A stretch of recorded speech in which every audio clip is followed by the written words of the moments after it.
오늘은 누가 주인인가 이런 제목으로 사사기 6장에 있는 말씀 가지고 함께 은혜를 나누겠습니다. 신앙의 길은 주인의 싸움입니다. 누가 내 인생의 주인인가 그것을 물으면서 확인하면서 가는 길이 신앙의 길입니다. 사람들은 인생을 자기 것이라고 생각하면서 살아갑니다. 그래서 인생을 쾌락을 위해서 쓰고 한 번뿐인 인생을 즐기기 위해서 쓰고 낭비하면서 살아갑니다. 작년에 베스트셀러 중에 하나인 책이 있었는데 그 책 제목이 무엇이냐면 하마터면 열심히 살 뻔했다, 이런 책이에요. 하마터면 열심히 살 뻔했다. 저는 이 책을 이제 서점에서 보고 베스트셀러란에 있었는데 제목이 마음에 안 들어서 읽어보지 않았는데 어떤 청년이 저한테 이 책을 50만 부 이상 팔린 책이래요, 이 책이. 그래서 한번 읽어봤습니다. 그 책은 이 작가의 에세이인데 이 책이 인기를 끈 이유가 아무래도 오늘날 이 젊은 사람들의 젊은 사람들이 이 저자의 생각에 깊이 동감했기 때문 아닌가 싶습니다. 이 책의 내용이 무슨 얘기냐면, 노력해도 안 되는 게 많은 세상이니 마음 편히 먹고 살아라. 부록의 나이에 득도하고 회사에 사직서를 냈다. 이렇게 책이 되어 있어요. 득도란 무엇인가? 책의 내용은 이렇습니다. 우리가 지금 괴로운 이유는 우리의 믿음, 즉 노력이 우리를 자주 배신하기 때문이다. 나는 죽어라 열심히 노력하는데 고작 이 정도고 누구는 아무런 노력을 안 하고도 많은 걸 가져서다. 분명 노력하지 않으면 아무것도 얻을 수 없다고 배웠는데 또 노력하면 다 이룰 수 있다고 배웠는데 이상하다. 뭔가 속은 것 같다. 이런 이야기를 이제 책에서 하는 거예요. 그러면서 세상을 굉장히 염세적으로 보고 그냥 해도 안 되고 안 해도 되고 그러니까 편하게 살아라. 뭐 이런 책의 그런 내용입니다. 세상은 그렇게 살면서 인생을 낭비해도 괜찮다라고 이야기하죠. 또 이 책의 내용 말고 또 세상 사람들 어떤 글을 읽으면서 살아가느냐, 여러분은 아마 처음 들으셨을 텐데 이런 글이 있습니다. 술이란 월요일은 원래 먹는 날, 화요일은 화끈하게 먹는 날, 수요일은 수도 없이 먹는 날, 목요일은 목이 터지게 먹는 날, 금요일은 금세 먹고 또 먹는 날, 토요일은 토하면서 먹는 날, 일요일은 일일이 찾아다니면서 먹는 날. 이게 술이래요. 술을 위해서 인생을 살아가는 사람들이 있는 것 같아요. 마냥 좋을 줄 알았는데 언제부터 문제가 생기느냐, 내가 술의 주인인 줄 알았어요. 내가 술을 마시는 줄 알았는데 언제부터 문제가 되냐, 술이 나를 마시고 있을 때, 술이 나의 주인이 되었을 때, 그때 인생에 문제가 생겼구나, 이것을 깨닫게 된다는 거예요. 성경은 이것을 어떻게 표현하느냐, 각기 제 길로 갔거늘, 이렇게 표현합니다. 인생은 자기가 주관을 갖고 자기 마음껏 제 길로 가서 살면은 잘 살았다, 괜찮다. 세상은 그렇게 스스로를 위로하지만 성경의 진단은 전혀 그렇지 않습니다. 제 길로 간 것은 어떤 인생이냐? 망한 인생이라는 거예요. 왜냐하면 죄라는 뜻의 헬라어 하마르티아, 죄는 헬라어로 하마르티아라고 하는데 이 뜻은 무엇이냐면 관역에서 빗나갔다라는 뜻입니다. 어떤 관역입니까? 하나님이 원래 우리를 창조하시고 부르신 그 관역, 그 목적지까지 가라고 부르셨는데 거기서 빗나간 것이 죄라는 거예요. 그래서 우리는 우리 삶의 주인이 누구인가? 이 질문에 답을 하고 넘어가야 합니다. 왜? 주인이 누구인가에 따라서 어떠한 삶을 살게 되는지가 결정되기 때문이에요. 예수님은 우리의 구세주로 이 땅에 오셨습니다. 아멘이십니까? 예수님이 원하시는 것은 우리가 드리는 시시한 어떤 것이 아니에요. 제가 갖고 있는 거 어떤 것 드린다고 주님께 만족이 되는 것이 아니에요. 주님은 이미 그것을 주신 분이 주님이시기 때문입니다. 이미 다 우리에게 주신 것이, 하나님께서 우리에게 이미 다 주셨는데 우리가 갖고 있는 어떤 것을 드린다고 하나님을 기쁘시게 하냐? 하나님은 그것보다 더 중요한 것을 원하십니다. 그것은 무엇이냐? 우리 자신이죠. 하나님 우리의 마음을 원하신다라는 거예요. 주인이 되길 원하신다라는 것입니다. 여러분의 주인은 무엇입니까? 여러분은 누구를 주인으로 삼고 살아가고 계십니까? 오늘 말씀을 통해서 나의 주인이 누구였는지 점검하고 주님 앞에 새로운 결단을 하시는 여러분 되시길 축복합니다. 오늘 본문은 이스라엘의 5번째 사사였던 기드온의 이야기입니다. 기드온은 굉장히 사사 중에서 거의 첫 번째, 두 번째로 유명한 사람인 것 같아요. 기드온하고 또 누가 유명하죠? 삼손, 그렇죠? 이 두 사람이 굉장히 유명한데, 왜냐하면 그만큼 분량도 많기 때문입니다. 근데 기드온이 무슨 일을 했냐? 300명의 용사로 미디안 연합군 13만 5천 명과 전쟁에서 이겼다. 이거는 교회학교에 때부터 다 들어서 너무나 잘 알고 있습니다. 그런데 저는 오늘 본문 속에서 기드온이 어떻게 해서 이러한 위대한 일을 할 수 있었는지 그 이야기를 좀 하고 싶습니다. 사사 드보라 이후에 이스라엘이 또 범죄를 했습니다.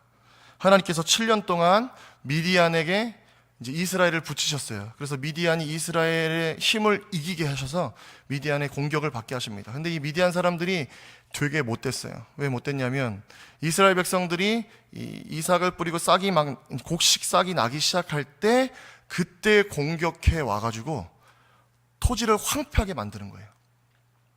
다 밟고 다 지나가고 다 뽑아버리고 불태워버리고, 그리고 또 한 가지 뭐 하냐면 모든 짐승은 다 갖고 가는 거예요.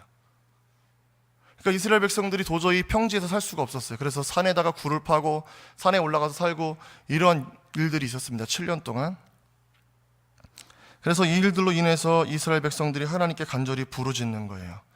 이스라엘이 그런 상황이었어요. 그때 하나님께서 이스라엘의 이 부르짖는 기도를 들으시고 한 사람을 주목해서 보시는데 그 사람이 누구였냐? 기드온이었습니다.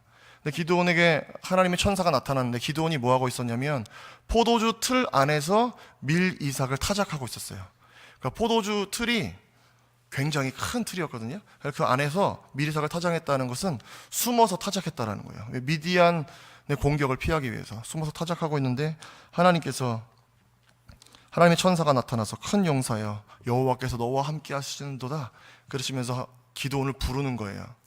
그때 기드온이 뭐라고 하나님께 항변하느냐? 하나님이 만약에 살아계시면, 우리가 하나님의 백성이면 이렇게 곤란하고 어려운 일이, 억울한 일이 우리에게 일어날 수 있습니까? 하나님이 정말 살아계시면 미디안의 손에서 우리를 구원하시고 지키시고 보호하셨어야 되는 것 아닙니까? 기드온이 이렇게 물어요. 근데 하나님께서는 왜 이러한 일이 일어나는지 이미 말씀해 주셨거든요. 10절에 오늘 본문 10절에 나는 너희의 하나님 여호와이니 너희가 거주하는 아모리 사람의 땅의 신들을 두려워하지 말라 하였으나 너희가 내 목소리를 듣지 아니하였느니라. 하나님께서 이스라엘 백성들의 가나안 땅에 들어가서 가나안 백성을 두려워하지 말고 가나안의 우상을 섬기지 말고 하나님의 말씀을 청중하고 하나님의 말씀에 순종해라라고 말씀하셨는데 이스라엘이 그 삶을 살아냈느냐? 그 삶을 살아내지 못했다라는 거예요. 주인을 바꿨다라는 것입니다. 그 땅에 들어가서 누구로 바꿨느냐? 바알과 아세라로 바꾼 거예요. 이것이 이스라엘의 징계를 받게 된 이유였습니다. 기드온이 이것을 깨닫고 나서 어떤 결단을 하냐면 하나님의 부르심에 순종하기로 결단해요. 그래서 그 자리에서 제사를 지냅니다. 제사를 지내고 그곳 이름을 뭐라고 불렀냐? 여호와 샬롬, 하나님의 평강, 그렇게 불렀어요.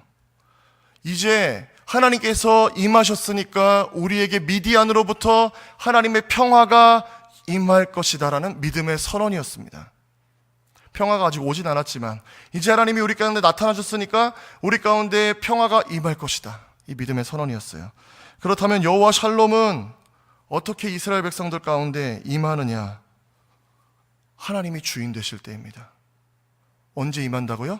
하나님이 주인 되실 때. 이스라엘 백성들 사사기를 살펴보면 계속해서 고난을 받게 되는 이유가 있는데 그때는 언제였냐면 이스라엘이 주인을 바꿨을 때예요.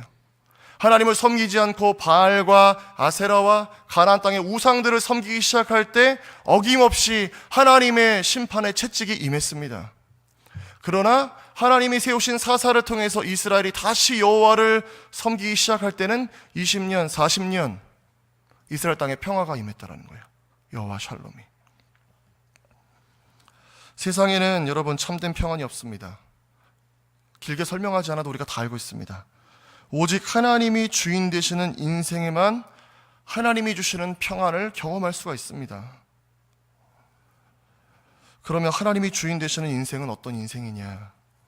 첫 번째로 바알의 단을 허는 인생입니다. 바알은 세상의 우상입니다. 우리가 세상에서 우상으로 섬기는 것들이 얼마나 많은지 모릅니다. 옛날에는 눈에 보이는 우상을 섬겼지만 지금은 눈에 보이지 않는 우상을 섬기잖아요, 우리가. 제가 신학교에 처음 들어갔을 때 제 우상은 무엇이었냐면 유학을 가는 것이었어요. 그래서 박사, 목사가 되어서 큰 교회 담임이 되는 것이 저의 꿈이었습니다. 저는 줄도 백도 없으니까 하나님밖에 없습니다 이러면서.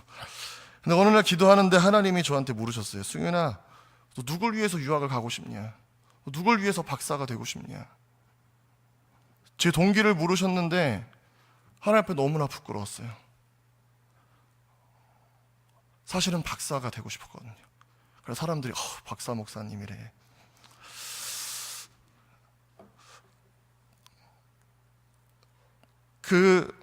그날 유학의 꿈을 접었습니다. 접어서 하나님께 드렸어요.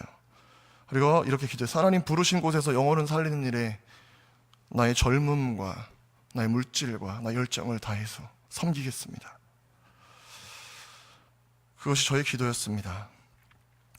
여러분, 하나님이 우리 인생의 주인인가 아닌가라는 질문에 대한 대답은 복잡하지 않아요. 심플합니다. 단순해야 합니다. 여호와의 사자가 나타난 그날 밤에 하나님께서 기드온에게 이렇게 말씀하셨어요. 오늘 본문 25절입니다. 한번 25절 같이 한번 읽으실까요? 사사기 6장 25절 시작.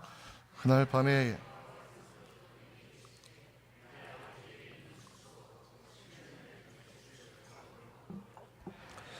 바알의 제단을 헐며 그 곁에 아세라 상을 찍고, 이렇게 말씀하세요.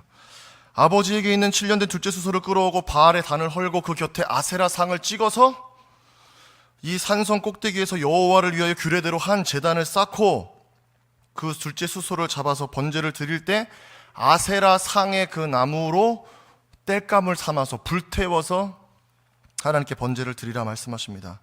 근데 이 바알의 단이 누구의 것이었다고요? 하나님 뭐라고 하시면 네 아버지의 것이라고 그래요. 네 아버지의 바알의 단이라 그러세요. 그렇습니다. 무슨 얘기냐? 아비에셀의 므낫세 족속 요아스가 이 기드온의 아버지였거든요. 요아스는 그가 사는 오브라 지역에 있는 바알, 거대한 바알 제단을 쌓고 그 성읍 사람들 그곳에서 바알과 아세라에게 제사를 지낼 수 있도록 그것을 관리하는 바알의 제사장 역할을 하고 있었던 것이에요. 여러분, 우리가 지금 그렇게 살아가고 있지 않는지 우리 삶을 점검하기 원해요. 이 세상은 내 집이 아니라고, 내 모든 보안은 저 천국에 있다고 우리는 노래를 부르지만 사실 우리가 정말 원하는 것은 무엇입니까? 정말 관심하는 것은 무엇입니까? 이 땅의 집이죠. 얼마나 넓은 집, 얼마나 좋은 차. 그러면서 세상의 우상들을 의지합니다. 돈과 권력과 명예와 힘입니다. 왜 아이들에게 어려서부터 공부해서 좋은 대학 가야지 라고 이야기하는 것일까요? 그것이 인생을 편안하게 보장한다고 우리는 사실은 철저하게 믿고 있기 때문이죠. 그래서 자기의 은사와 달란트와 전혀 상관없는 편안한 삶을 위해서 일평 책상에 코박고 아이들은 달리기를 하고 있는 것입니다. 그리고 어른들도 그러한 삶이 편안하다고 믿기 때문에 그 경주를 계속해서 격려하는 것이죠. 그러나 여러분, 우리의 주님이신 예수님은 이 땅에 머리 둘 곳이 없으셨어요. 예수님이야말로 진짜 하늘나라의 삶을 보여주신 분 아닙니까? 그런데 우리는 예수님을 따른다고 하면서도 그분이 이 땅에 오셔서 헐어버리신 것들을 다시 예수님의 이름으로 지어가고 있진 않는지 점검해야 됩니다. 그래서 우리 안에 있는 바알의 단을 헐어버려야 합니다. 아세라상을 찍어버려야 돼요. 치우거나 정리하거나 내려놓는 것이 아닙니다. 이것은 치우고 정리하고 덮어놓는 게 아니라 어떻게 하라 그러셨냐면 헐고 부수고 찢고 그것도 모자라서 불태워버리라고 주님이 말씀하셨어요. 다시는 그것을 손에 쥘 수 없게 재가 돼버리도록, 그것이 바알의 단을 허는 것이에요. 바알과 아세라는 내가 세상에서 믿고 의지하는 것입니다. 그 세상적인 생각, 가치관을 예수님의 십자가 앞에 내려놓는 여러분 되시길 축복합니다. 예수님 앞에 나아오세요. 그것을 내려놓아야 그때부터 하나님의 역사가 시작이 됩니다. 오늘 말씀에 하나님께서 기드온에게 바알의 단을 헐고 바알의 단을 헐어버리고 하나를 다시 지으라 그래요. 그것이 무엇이었습니까? 여호와를 위한 단이었어요. 그리고 그것에 번제를 드리라고 하십니다. 이것은 무슨 의미냐면 여호와를 위한 예배를 회복하라는 것이에요. 7년 동안 미디안의 공격을 받으면서도 이스라엘은 계속해서 하나님을 떠나 있었고 하나님께 온전한 제사가 드려지지 않았던 그 땅에 바알의 단을 헐어버리고 다시 여호와의 단을 세우라는 거예요. 기드온이 언제 용사가 되었습니까? 하나님을 예배하기 시작할 때입니다. 사랑하는 여러분, 우리 인생에서 가장 중요한 것이 그래서 무엇일까요? 제가 이렇게 정답을 다 말씀드렸는데 무엇이 중요할까요? 예배입니다. 예배 여러분. 우리는 근데 거꾸로 생각하죠. 내 인생이 풀리면 예배 잘 드려야지. 좀 괜찮으면 예배 잘 드려야지. 여러분 절대로 잘 될 리가 없습니다. 우리 인생에서 하나님과의 관계가 회복이 되어야 다른 모든 것들도 회복의 역사를 경험할 수가 있는 것이에요. 내 영혼이 잘됨 같이 범사가 잘 되고 강건하게 되는 역사가 바로 그것입니다. 그래서 우리가 이 땅에 살아가는 모든 것은 우리가 무엇이 되기 위해서 노력하는 것이 아니라 더 좋은 예배자가 되기 위해서, 내게 주신 것으로 하나님을 어떻게 예배할까, 하나님을 어떻게 섬길까, 이것을 고민하면서 살아가야 한다는 것입니다. 사랑하는 여러분, 하나님 기뻐하시는 예배자 되시길 축복합니다. 그리고 그러한 예배자들을 길러내는 여러분의 가정들이 되시길 축복합니다. 바알의 단을 헐고 여호와의 단을, 예배의 단을 세우는 사람, 이 사람이 바로 하나님이 주인 된 사람입니다. 두 번째로 하나님이 주인 되시는 것은 어떤 것이냐? 두려움에 직면하고 세상의 논리에 저항하는 것입니다. 하나님께서 기드온에게 그 밤에 나타나셔가지고 아버지의 바알의 단을 헐어라 라고 하셨을 때 이 쉬운 걸까요? 어려운 걸까요? 할렐루야. 우리 권사님들께는 쉽지만 이게 기드온한테는 어려운 것이었습니다. 그래서 기드온이 너무 걱정이 됐는데 이걸 안 할 수가 없어요. 왜? 그 낮에 하나님이 임하신 걸 봤거든요. 하나님의 불을 봤거든요. 하나님을 만나면 원래 죽어야 되는데 하나님 내가 너 살려줄게 그러셨거든요. 그러니까 이걸 안 할 수가 없는 거예요. 그래서 어떻게 하냐, 밤이 됐을 때, 깜깜해졌을 때 10명을 끌어내요. 자기 밑에 있는 10명 총을. 그래서 올라가서 우리가 담 하나를 헐 거다. 그게 무슨 담입니까? 일단 헐고 보자. 그래서 이제 가서 그 담을 헌 거예요. 그게 무엇이냐면 바알의 제단입니다. 바알의 단을 헐어버린 거예요, 다. 결코 쉬운 일이 아니었죠. 다음날 아침 일찍 사람들이 일어나서 너무너무 놀랐습니다. 너무 충격받았어요.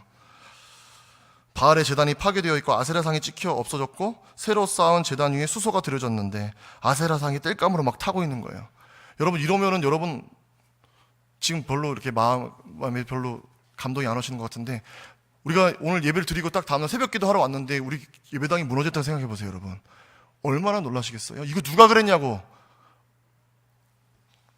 그 사람들은 마찬가지였어요. 성읍에 난리가 났습니다. 이제 수확하는 때거든요.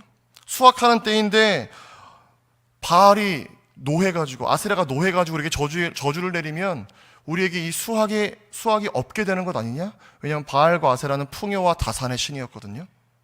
그래서 그 신을 두려워했던 거예요, 이스라엘 백성들이. 그러면서 이 단을 헐어버린 사람을 잡아서 우리가 그 사람을 다시 바알의 제물로 줘야 되겠다, 이런 생각을 했던 것입니다. 그래서 막 수소문해서 찾고 캐고 했더니 금방 나오잖아요, 답이. 기드온이 헐은 거예요. 요아스의 아들 기드온이. 그래서 요아스에게 찾아가서 기드온을 내놓아라.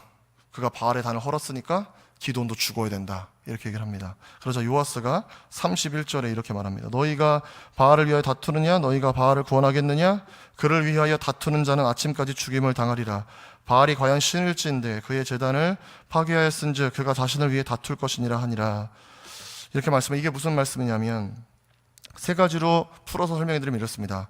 요하스가 이렇게 얘기해요. 바알이 신인데 너희가 바알을 위해서 싸운다고 해서 바알을 구원할 수 있겠냐 하는 거예요. 봐라, 바울은 지금 죄가 되었다, 이렇게 얘기하는 거예요. 두 번째, 바알을 위해서 싸우는 자는 두 번째로 내가 가만히 두지 않겠다, 자기 아들이 걸렸으니까.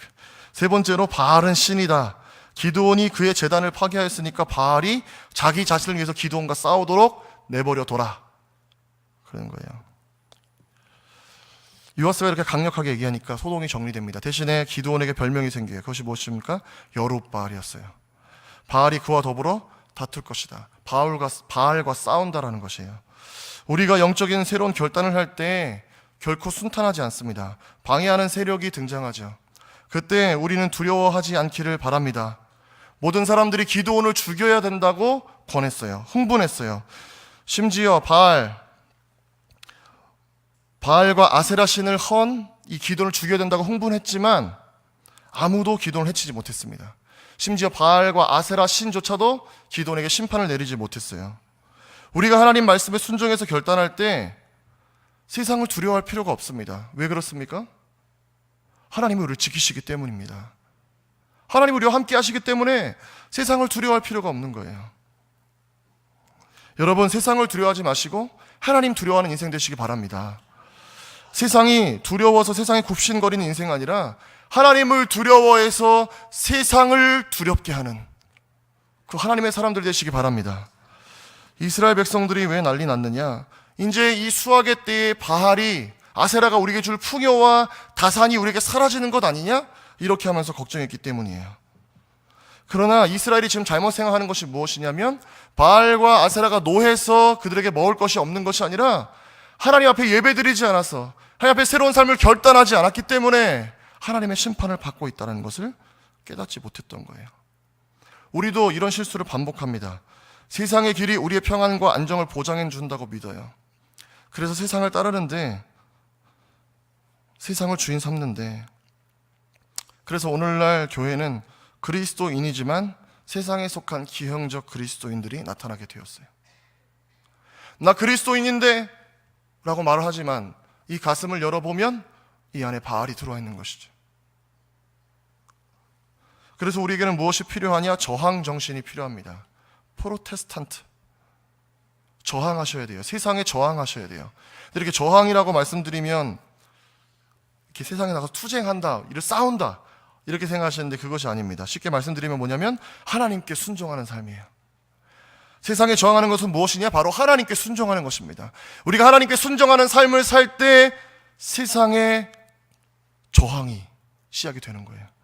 오늘 기드온은 여룻바알이라는 이름을 얻었습니다. 그 이름의 뜻은 바알과 더불어 싸운다라는 의미예요. 기드온이 이 이름을 언제 얻었느냐? 바로 하나님의 말씀에 순종했을 때. 바알의 세상에서 우리가 바알에게 저항하는 방법은 무엇이냐? 하나님 말씀에 순종하는 거예요. 하나님 말씀에 순종하는 것이 바로 세상에 저항하는 것입니다. 사랑하는 여러분, 바알이 아니면 안 된다는 두려움, 세상에 이것이 아니면 안 된다는 두려움과 직면하시기 바랍니다. 그리고 무엇을 선택해야 되냐면 하나님을 선택하셔야 돼요. 그것이 바로 세상에 저항하는 삶, 하나님 말씀에 순종하는 삶입니다. 이스라엘에게 있었던 두려움은 지금 세상의 길로 가지 않으면 실패할 것 같은 두려움이었죠. 그러나 하나님이 주인 되신 인생은 순종하고 결과를 하나님께 맡깁니다. 주인이 책임지시거든요. 그러니까 종은 두려워할 필요가 있습니까? 없습니까? 없습니다. 아멘이십니까? 두려워하지 말고 주님께 맡기는 여러분 되시기 바랍니다. 하나님이 주인 되시고 우리가 종이 되면 종이 된 인생은 바로 이러한 것, 두려움과 직면하고 세상에 저항하는 순종의 삶을 사는 사람들입니다. 그래서 종의 능력은 무엇이냐면 순종이에요. 종의 능력은 순종이에요. 순종. 창세기 13장에서 아브라함이 롯과 애굽에서 네겝으로 올라오게 됩니다. 아브라함이 부자가 돼서 올라왔어요. 애굽에서. 왜 그러냐면 자기 아내를 팔았거든요. 자기 아내를 팔았는데 바로가 아내 때문에 재산까지 주면서 돌려보내요. 그래서 아브라함이 졸지 부자가 돼가지고 네겝으로 올라와서 베델과 아이에 와서 장막을 칩니다. 거기서 되게 평화로울 줄 알았어요. 근데 문제가 생겨요. 가축이 너무 많았어요. 하나님 복을 주셔서 가축이 많아지니까 이 가축을 다루는 목자들끼리 싸움이 나는 거예요. 왜? 우리 가축을 먹여야 되는데 이 풀이 모자라고 물이 모자란 거예요. 그래서 아브라함과 롯의 목자들이 다투기 시작합니다. 그래서 아브라함이 롯을 부르죠. 창세기 13장 9절에 롯에게 이렇게 이야기합니다. 내 앞에 온 땅이 있지 아니하냐? 나를 떠나가라. 네가 좌하면 나는 우하고 네가 우하면 나는 좌리라. 이때 롯이 어떻게 해야 되느냐? 롯은 조카잖아요. 롯은 삼촌이잖아요, 여러분. 그럼 어떻게 해야지 우리가 생각하는 이 정석입니까? 롯이 아브라함에게 선택권을 주었더라. 할렐루야. 이래야 우리 마음이 편안해지는 거 아니에요? 근데 아브라함이 롯에게 선택권을 줬을 때 롯이 뭐 하냐면은 낼름 그걸 받아먹는 거예요. 그래서 눈을 들어서 어디가 좋은 땅인가 살펴봤더니 소할 땅이 너무나 좋았어요. 요단 동편이. 삼촌, 저는 저기로 가겠습니다. 그러면서 자기 짐을 꾸려서 뒤도 안 돌아보고 그냥 가는 거예요. 롯이 이제 아브라함을 떠난 후에 그 시끌벅적했던 장막이 좀 휑해지지 않았겠습니까? 아브라함이 무슨 생각이 들었을까요? 이 메소포타미아에서부터 데리고 온 조카예요. 아들처럼 생각하지 않았겠습니까, 아브라함이? 그런데 롯은 그냥 그렇게 아브라함을 떠나버려요. 그렇게 아쉬운 마음에 있는 아브라함에게 하나님께서 나타나셔서 이렇게 말씀하십니다. 창세기 13장 14절에 너는 눈을 들어 너 있는 곳에서 북쪽과 남쪽 그리고 동쪽과 서쪽을 바라보라. 보이는 땅을 내가 너와 내 자손에게 주리니 영원히 이르리라. 아멘. 이 약속의 말씀을 주시는데 중요한 것은 무엇이면 그 다음이에요. 아브라함이 약속의 말씀을 듣고 자기의 장막을 베델에서 어디로 옮기느냐? 18절에 이에 아브라함이 장막을 옮겨 헤브론에 있는 마므레 상수리 수풀에 이르러 거주하며 거기서 여호와를 위하여 제단을 쌓았더라. 그래요. 아브라함이 간 곳은 헤브론이었어요. 헤브론은 어디입니까? 지형이 산지예요. 산지. 산지는 가축을 키우기에 불편한 곳이었습니다. 그런데 아브라함은 왜 헤브론으로 간 것입니까? 하나님의 약속이 있었기 때문이에요. 후일에 아브라함은 아들 이삭을 번제로 드리라는 하나님 말씀에 순종하여 모리아 땅의 한 산으로 가는데 그곳이 어디였냐? 바로 이 헤브론이었고 그곳이 바로 예루살렘이었습니다. 그리고 예수 그리스도의 십자가가 선 곳이 어디였습니까? 바로 이곳이었습니다. 그렇게 하나님의 약속은 아브라함의 순종을 통해서 이어져 가게 되었다는 거예요. 순종이 여러분 능력입니다. 왜 그러하냐? 하나님 말씀에 순종하는 것은 보이지 않는 것에 순종해야 되기 때문이에요. 그러나 인류는 선악과를 딸 때부터 눈에 보이는 것에 현혹이 되었죠. 선악과를, 저거를 먹으면 진짜 하나님처럼 될 것 같던 마음. 가인이 에녹성을 지을 때도 그랬고 바벨탑을 쌓을 때도 그랬고 오늘 롯도 그랬습니다. 인류는 계속해서 그렇게 반복했어요. 눈에 좋아 보이는 것을 선택하면서 살아갔다는 거예요. 롯은 자기의 눈을 들어서 자기가 원하는 땅을 바라봤지만 하나님이 주인 되었던 아브라함은 무엇을 바라보느냐? 하나님이 눈을 들어 보라고 하신 곳을 보는 거예요. 동서남북을. 하나님이 여러분의 주인이 되신다면 우리의 선택은 선명해야 됩니다. 갈팡질팡하지 않아요. 그런 선택을 내린 이 종들, 하나님을 주인 삼고 하나님께서 말씀하신 말씀에 순종해 선택을 한 종들에게 어떤 결말이 있느냐? 주인과 함께 문제를 돌파하게 된다는 것입니다. 이 사건 이후에 이제 다시 기드온 이야기로 돌아와서 미디안과 아말렉 동방연합군이 이스라엘 골짜기에 진을 치고 이제 이스라엘을 쳐들어오기 위해서 13만 5천 명을 끌고 내려왔습니다. 그때 어떤 일이 있었느냐? 하나님의 영이 기드온에게 임해요. 기드온이 나팔을 불자 이스라엘 백성들이 전쟁하러 모여들게 되고 그 중에서 300명을 선발해서 13만 5천 명과 싸워서 승리를 하게 되었습니다. 언제?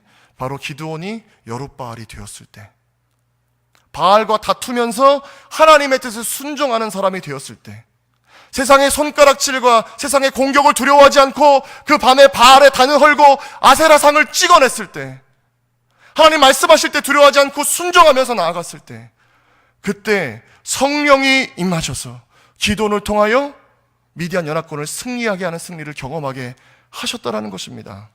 이 승리가 어떤 사람에게 경험이 되느냐? 하나님을 주인 삼은 사람들. 종로의 종교교회를 담임하셨던 박신원 목사님이란 분이 계셨는데 40대의 젊은 나이에 간암으로 천국에 가시게 되었습니다. 담임 목사님이. 사모님은 슬퍼할 겨를도 없이 장례를 치르고 난 후 홀로 집으로 돌아왔는데 장례를 마치고 집에 돌아오니까 텅 빈 집에서 이제 정말 혼자구나 하는 슬픔과 외로움이 밀려왔다고 합니다. 맏딸은 두세 달 후 대학 입학을 앞둔 고3이었고 막내는 초등학교 1학년이었는데 사남매였다고 해요. 근데 이 사남매를 남겨놓고 40대 목사님이 천국에 가시니까 이 사모님이 어떻게 세상을 살아가야 될까 너무나 막막하더랍니다. 왜냐하면 사택도 비워줘야 되고 집도 없고 마땅히 먹고 살 방법도 없으니까요. 앞으로 어떻게 될지 모르는 두려움과 염려가 걷잡을 수 없이 몰려왔는데 하필 그때 교회 재정 장로님께서 사택에 찾아오셨대요. 교회에서 드리는 마지막 생활비입니다. 봉투를 하나 놓고 가시더랍니다. 그 밤에 이 사모님이 잠을 드실 수가 없었대요. 하나님 어떻게 합니까? 우리 어디 가서 삽니까? 우리 아이들 어떻게 공부시키고 어떻게 먹고 삽니까? 그렇게 울며 밤새 기도하는데 동이 틀 때쯤에 이런 생각이 드시더랍니다. 하나님께서 남편을 불러가실 때에는 다 뜻이 있을 텐데 하나님께서 나와 아이들을 능히 먹이고 입히고 공부시키실 텐데 내가 왜 이렇게 쓸데없이 걱정만 하고 있나. 이런 믿음의 역사가 일어나자 슬픔과 두려움이 물러가고 기도가 감사의 기도로 바뀌더래요. 하나님 감사합니다. 하나님이 다 책임져 주시니 감사합니다. 먹을 것, 공부시킬 것 다 마련해 주실 테니 너무너무 감사합니다. 걱정하지 않겠습니다.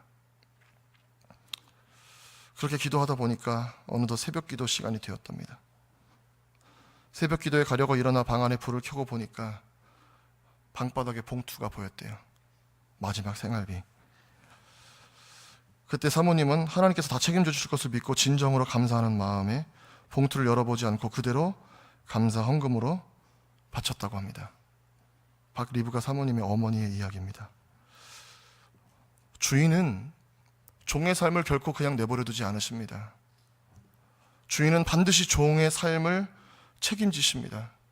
종의 삶에 이어지는 계속해서 권고하고 어려운 시련의 일들을 주인이 외면하시느냐? 우리 하나님은 결코 그런 하나님이 아니십니다. 세상이 노력해도 되지 않는 것들이 있다며 세상이 우리를 배신한다고 이야기하지만 우리 하나님은 자기의 자녀들을 결코 배신하지 않으시는 신실하신 하나님이신 줄로 믿습니다. 2019년 여러분 어떤 결단으로 시작하셨습니까? 2달이 지나고 있습니다. 이런 결단이 오늘 이 저녁에 있게 되기를 바랍니다. 우리 앞에 있는 바알의 단을 헐겠는가? 우리 안에 있는 아세라 목상을 찍어내겠는가?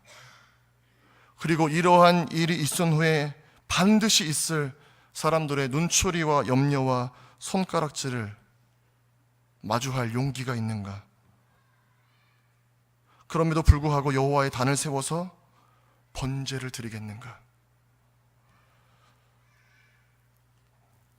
주인을 따르는 결단이 필요합니다. 그 결단 없이는 하나님께서 원하시는 믿음의 자리까지 갈 수 없기 때문입니다. 사랑하는 여러분, 오늘 이 저녁에 여러분 인생의 주인이 누구인지 다시 한번 발견하시고 주님만 주인 삼으시는 결단이 있는 저녁 되시길 축복합니다. 우리가 이 시간에 함께 찬양하고 함께 기도하기 원하는데 나의 안에 거하라.